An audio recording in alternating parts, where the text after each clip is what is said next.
हनुमान् श्रीपदो वायुपुत्रो रुद्रो नघोजरः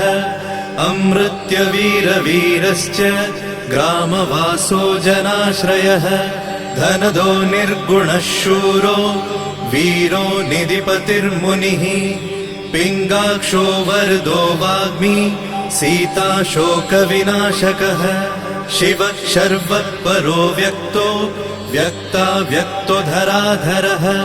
पिङ्गकेशः पिङ्गरोमा श्रुतिगम्यः सनातनः अनादिर्भगवान् देवो विश्वहेतुर्जनाश्रयः आरोग्यकर्ता विश्वेशो विश्वनाथो हरीश्वरः भर्गो रामो रामभक्तः कल्याणप्रकृतिस्थिरः विश्वम्भरो विश्वमूर्तिर्